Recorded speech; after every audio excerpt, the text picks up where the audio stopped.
Mr. Sheidy was born on May 27, 1933.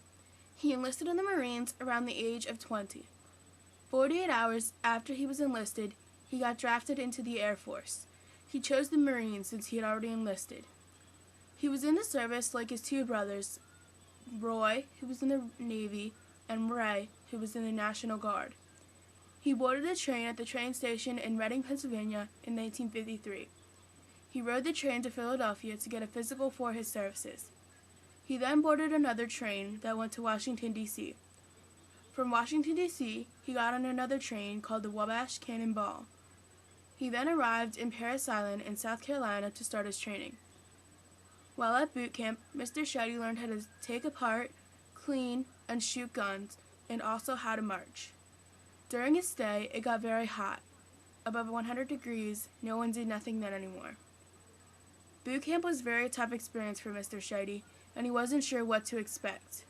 After about 3 months at boot camp, Mr. Sheidy got to go on a leave home to visit family and friends. After his time on leave, he took a train to Portsmouth, Virginia to go to sea school. At sea school, he learned how to navigate on a ship by looking at the numbers above the hatches.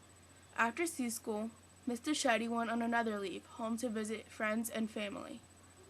After leave, he boarded a ship at his new home port in Norfolk, Virginia. His new home was the USS New Jersey. He got on the ship just after the Korean War. Mr. Sheidy found out he was going to be on a ship on the third week of sea school. The USS New Jersey was about the size of the courthouse in Reading, Pennsylvania. The speed of the ship was 33 knots. The ship is also known as the most decorated battleship. It has received 19 battle stars throughout its whole missions. USS New Jersey was a part of 4 battles: World War II, the Korean War, the Vietnam War, and the War at Lebanon. He was on the ship with Navy men and also Marine men.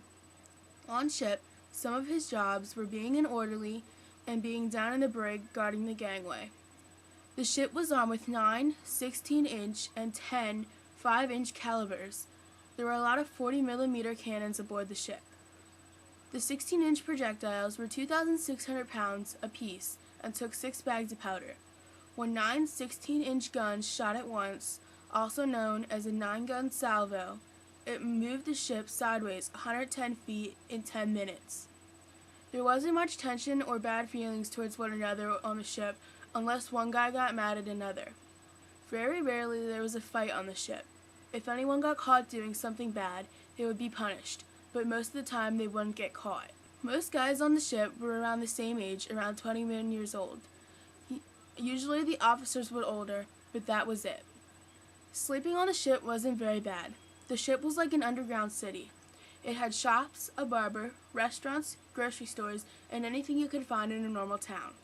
It was heated or air-conditioned just like any home. The weather never got very bad. It varied from where they went in the world. If they went north, it would be cold. Around the equator, it would be warm. The water conditions were usually good too. One time, off the coast of Mount Stromboli, there were waves breaking above the ship at 65 feet. The bow of the ship went into a wave and the whole boat shook, and it made it very hard for us to stand. Some of the holidays were spent on the ship, all depending where in the world he was. If Mr. Sheidy was in his home port, he would get to go home for Christmas, Easter, Thanksgiving, or any major holiday. Mr. Sheidy got off the ship just before men were being drafted for the Vietnam War. Mr. Sheidy then went to be a military police for Guard Company Quantico in South Carolina. Dad was working as a bartender down at the hotel down the street, and Mom was working at the hotel too. Being in the service really helped Mr. Sheidy in his life today. It landed him the cop job in his hometown for many years. It also made him a lot stronger and braver. Nothing worries me anymore. Yearly reunions keep the men in touch and let them look back at what they've done. The USS New Jersey is now a memorial and a visitor center and is docked in Camden, New Jersey for anybody to visit.